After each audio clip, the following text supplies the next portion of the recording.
సాయంకాలం అవుతుంది, ఇక పిల్లాడికి పాలు పడదామనుకునే సమయంలో మీ పిల్లవాడు వచ్చి ఆవు పాలు వీళ్ళకి దక్కకుండా దూడలకి వదిలేస్తూ ఉన్నాడు. ఆ దూడలన్నీ వచ్చి ఆవుల పాలను తాగేస్తూ ఉన్నాయి. అప్పుడు మీ వారు ఎదురుకుండా ఉన్న చెట్టు కొమ్మకి దూడల్ని వదిలినందుకు మేము బాధపడుతూ ఉంటే అతను చక్కగా నవ్వుతూ కూర్చుంటూ ఉన్నాడు. పట్టుకుందామంటే దొరకటం లేదు. చెట్లెక్కి కూర్చుంటూ ఉన్నాడు పట్టుకుందామంటే. ఇదొక ఫిర్యాదు చేసేసాడు.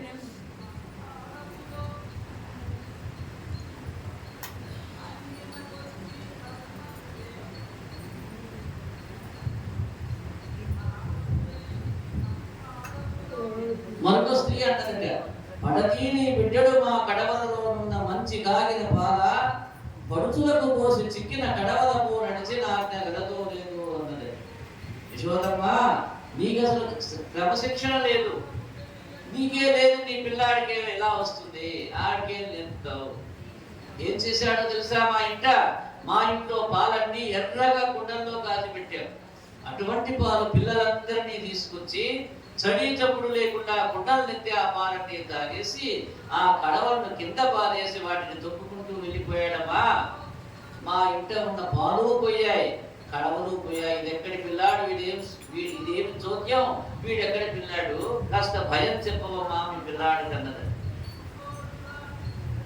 ఒకరికి పెట్టడం అన్నది లేకుండా ఎప్పుడూ తమ కోసమే దాచుకునే వారి ఇళ్లలో ఐశ్వర్యాన్ని భగవంతుడు ఎలా తీసేస్తాడో ఎవరికి తెలియదు.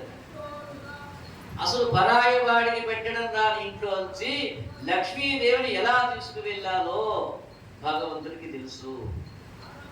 నిశ్శబ్దంగా తీసుకువెళ్ళిపోతాడు ఆయన. ఎక్కడి నుంచి? ఎవరు పరాయి వాడికి కాస్త చెయ్యి దాపడో, ఎవడు చెయ్యి విదిలించడో వాడింట ఐశ్వర్యం ఉండదండి. నీవేది పెట్టావో అది నీకు ఆస్తి అన్నాడు. పుణ్యం నిన్ను కాపాడుతుందంటుంది శాస్త్రం. అది ఇక్కడ కృష్ణుని ఈ యొక్క చర్యలో అంతరార్థం. ఇప్పుడు మరొక గోపిక వచ్చింది. వరుసగా వచ్చి కూర్చున్నారట. చాలా ఉంది చెప్పాల్సింది అన్నాడు.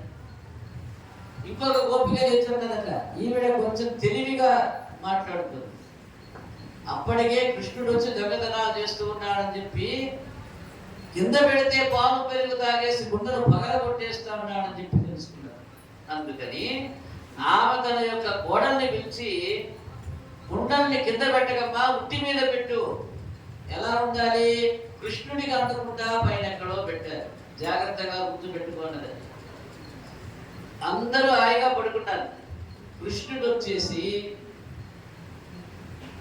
ఎంత తెలివైన దానివే, నీవు ఎక్కడ పెట్టావో నాకు తెలియదు అనుకుంటున్నావా అనుకున్నాడు. అనుకుని, అంటే భగవంతుడు ఐశ్వర్యాన్ని తీసివేయాలంటే ఎక్కడ పెడితే మాత్రం తీయలేడు ఆయన. ఆయన ఎక్కడున్నా ఏం తింటాడు? వెన్నని తింటాడు. వెన్నంటే ఏమిటి? భక్తి. అంటే భక్తుడు అంటే అంత ప్రియం. కాబట్టి కృష్ణావతారంలో వెన్న అనేటువంటిది భక్తికి తార్కారం అన్నాడు. వెన్నంటే అంత ఇష్టం. వెన్న వెంట ఆయన పట్టాడంటే దాని అర్థమేమిటి అంటే భక్తుడు వెంట ఆయన వచ్చేస్తాడు.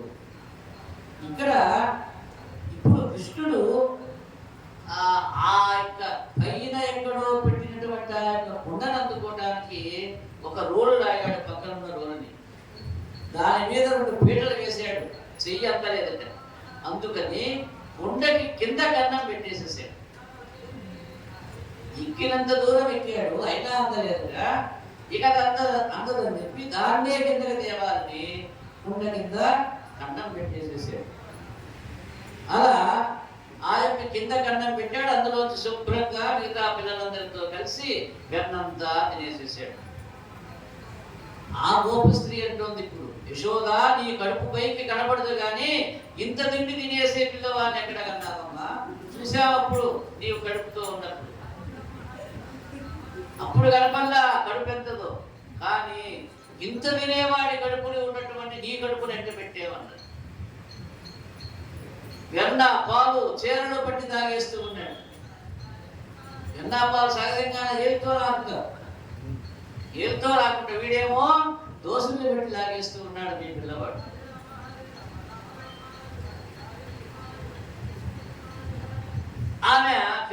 చేసేసింది. ఇంకొక ఆమె వచ్చేసింది, మా ఇంటికి వచ్చి వెన్న నెయ్యి తినేసేయడమా, ఈ ఇంట్లో కుండ పట్టుకు వెళ్ళి పక్క వాళ్ళ ఇంట్లో పడేస్తూ ఉన్నాడు. కుండేమో ఖాళీ అవుతుంది, ఖాళీ అయిన కుండ పక్కింట్లో ఉంటుంది. వాళ్ళు లేచి మా మీదకి వస్తూ ఉన్నారు, వీళ్ళు లేచి వాళ్ళ మీదకి వెళ్తూ ఉన్నారు. ఈ విధంగా వాళ్ళు వీళ్ళు దెబ్బలాడుకునే వాళ్ళమా, ఈయన వీధిలో ఆవులకి గడ్డి పెడుతున్నట్లుగా నిలబడి వీళ్ళ దెబ్బలాటం చూసి నవ్వుకుంటూ వెళ్తూ ఉన్నాడు. ఇక్కడ ఒక అంటే ఇవన్నీ కూడా భగవంతుని యొక్క లీలలు అన్నాడు. దీన్ని ఎలా చూడాలి అంటే దానిలోని అంతరార్థాన్ని గ్రహించాలి, నవ్వుకున్నట్లుగా ఉండకూడదు. ఒక్కొక్కళ్ళకి తమ యొక్క సంపద ఉన్నదనే గొప్ప అహంకారం ఉంటుంది. తమ పక్కన వాడు పేదవాడు అన్నం లేక సొమ్మసిల్లి పడిపోయినా తాను దృష్టాన్న భోజనం చేసి పేదవాడిని పట్టించుకోకుండా వెళ్ళిపోగలడు. అటువంటి వాడు నిర్దయుడు అన్నాడు. వాడు పేదవానికి పట్టెడన్నం పెట్టమని చెప్పి మనకి శాస్త్రం చెప్తుంది. ఎవడైతే అన్నపానాలు ఎదుటివాడికి అందించడో వాడి యొక్క ఐశ్వర్యము పనికిరాని ఐశ్వర్యంగా మనం చెప్పాం. ఈ భాగవత సప్తాహంలోనే వచ్చిన రూపాయిని ఎలా వినియోగించాలో అలా వినియోగించినటువంటి సొమ్మంతా కుళ్ళిపోయేటువంటి సొమ్ము. ఒక నాడు దానంతట అదన్నా పోవాలి, లేకుంటే నీవైనా ఇది పనికిరాదని చెప్పి అవతల విసిరేయవలసిందే. కాబట్టి ఇది భగవతత్వం. అంటే ఇక్కడ తీసి అక్కడ పడేశాడు, అక్కడ పడేసి ఇక్కడికి తన్నుకునేలాగా చేస్తూ ఉన్నాడు. కృష్ణుడు ఇంకో చోటకి వెళ్ళాట. ఆ ఇంట్లోకి వెళ్ళి శుభ్రంగా వెన్న నెయ్యి తినేసేసాడు. ఆ ఇంట్లో అత్తా కోడలు పడుకుని ఉన్నారు. అలా అదంతా తినేసి వెళ్ళిపోతూ ఆ కోడలి మూతికి నెయ్యి రాసి వెళ్ళిపోయినట్ట. ఉదయం నిద్ర లేవగానే అత్తగారు గడవల వంక చూసింది. అంటే ఆ రోజుల్లో వాళ్ళకు ఉండేటువంటి ఆస్తులు ఏమిటి అంటే గోవులే. ఆ గోవుల యొక్క పారని, పెరుగుని, నేతిని అమ్ముకుంటే కానీ వాళ్ళకి రోజులు గడవు. అలాంటిది వాళ్ళు లేస్తూనే చూస్తారు, సహజంగా అదే చూస్తారు. చూడగానే ఏమైపోయింది, ఖాళీగా కనిపించింది. నెయ్యి లేదు అందులో. కోడలు మూతి వంక చూసింది. ఏముంది అక్కడ? నెయ్యి అలా కనిపించేసింది. ఓసి ముచ్చా, రాత్రి నెయ్యి అంతా తినేసావా? ఇదెక్కడ అలవాటే, నెయ్యి తినేటువంటి అలవాటు నీకు అని చెప్పి కోడల్ని పట్టుకుని కొట్టేసిందట. ఈయన గారు అలా కిటికీ నుంచి చూస్తూ నవ్వుతూ ఉన్నాడు. అలా చూస్తే ఆయన అక్కడే ఉన్నాడు.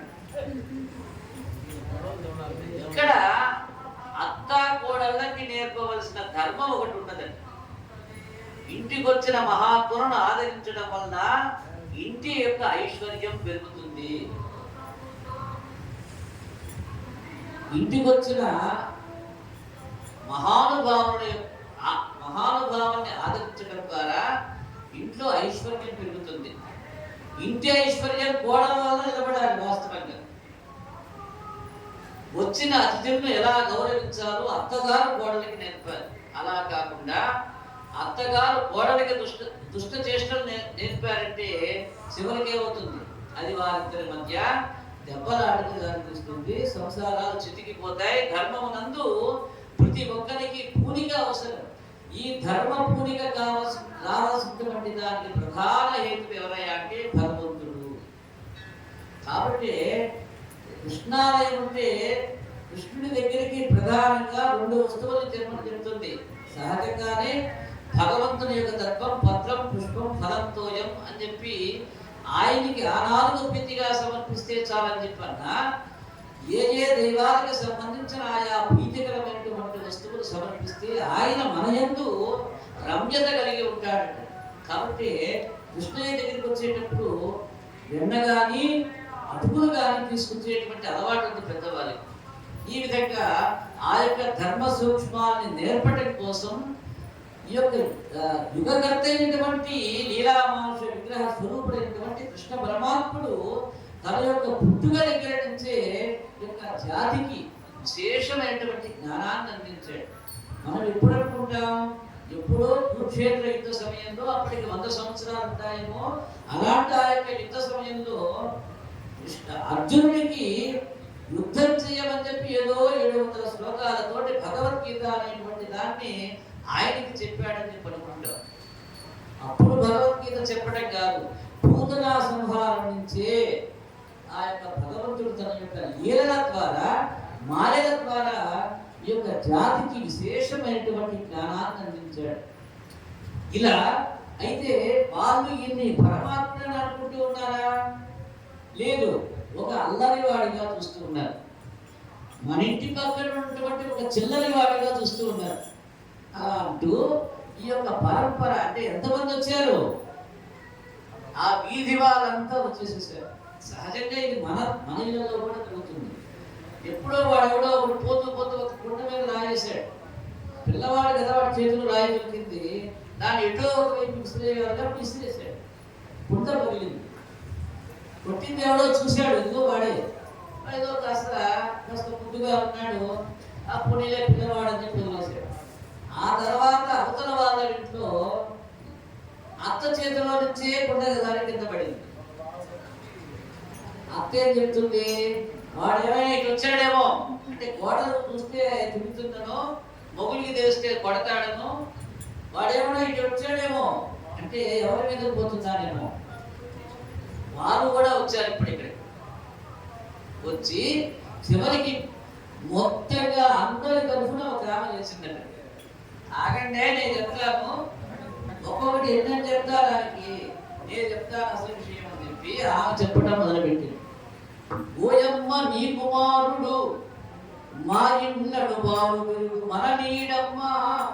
అందరికి మేము మొత్తం కలిసి చెప్తున్నాం, వినమ్మా యశోద, ఇక మీ పిల్లవాడి ఈ ఆగడాలు మేము భరాయించలేము. ఏం చెబుతాం, ఒకటేనా, రెండనా, మూడనా? నీ కుమారుడు మా ఇండ్లను బాగు పెరుగు మన నీడమ్మ. పోయేదెక్కడికైనా నువ్వు మాయముల సులభులా మంచులవాణి అనేసి. అమ్మా, నీ కొడుకు మా ఇంట్లో పాలు పెరుగు బ్రతకనివ్వడల్లా, మా బ్రతుకు తెలివదే కదా. నీలాగా మాకేమైనా ఈ యొక్క గ్రామ ప్రజలు ఏమైనా మా దగ్గర ఉందా? ఆయన సామంతుడు అని చెప్పావు. సామంతుడు అంటే సహజంగా కాస్త కలిగిన వాడే ఉంటాడు. ఇలాగ ఆస్తి పాస్తులు మాకు లేవు, మా బ్రతుకు తెరువు ఇదిగో ఈ కుండలు, ఈ పాలు, ఈ పెరుగు, ఈ నెయ్యే కదమ్మా. వీటన్నింటినీ నాశనం చేస్తూ ఉన్నాడు మీ వాడు. ఇక మేము ఇక్కడ బ్రతకం ఏదైనా పక్కూరు చూసుకుంటామని చెప్పి ఆమె ఉన్నది. ఇవన్నీ అసలు ఎప్పుడు చేశాడు మీ ఇళ్ళలో, ఎప్పుడు వచ్చాడు మీ ఇంటికి అని చెప్పి అడిగేసింది. ఇవన్నీ వాళ్ళు పొద్దున చేశాడని చెప్పి అనేసారట. అప్పుడు ఈవిడ అన్నదంట, ఈ రోజు పొద్దుటి నుంచి మా అమ్మాయి ఇంట్లోనే ఉన్నాడు, మీరంతా మా కొడుకుని గురించి అన్యాయంగా మాట్లాడుతున్నారు. నా కొడుకు అందంగా ఉంటాడని, బుద్ధి కృష్ణుడని మీరు చాడీలు చెప్తారా? అన్ని అబద్ధాలే. అలా చెప్పకూడదు, మా చిన్నవాడు వాడు, అలా చెప్పకూడదు మా పిల్లవాడి మీద. అప్పుడప్పుడు అని ఆమె ఏదో ఉద్ధరించడానికి ప్రయత్నం చేస్తున్న వారికి. అవునులే, ఇప్పుడు ఎందుకు తెలుస్తుంది? ఇన్నిళ్ళల్లో జరిగింది, నీ ఇంట్లో జరిగినప్పుడు నీకు తెలుస్తుంది. నీ ఇంట్లో నీలో, నీ ఇంట్లో పెరుగో, నీ ఇంట్లో పాలో మాయమైతే కానీ నీకు అర్థం కాదు మీ వాడి గురించి అని చెప్పి అప్పుడు చూస్తావు, నువ్వు ఎవరికి చెప్తావు అని చెప్పి ఈ గోపికలంతా అక్కడి నుంచి ఇక ఏం చెప్పినా తల్లి ఎవరైనా ఒప్పుకుంటుందా? ఏ తల్లి పిల్లవాడి గురించి ఫిర్యాదు చేస్తే ఏ తల్లి ఒప్పుకోదు. అందుకని చెప్పి వీళ్ళంతా అక్కడి నుంచి నిష్క్రమించారట. ఈ విధంగా ఆయన యొక్క లీలలు కొనసాగుతూ ఉన్నాయి. జై కృష్ణ పరమాత్మ.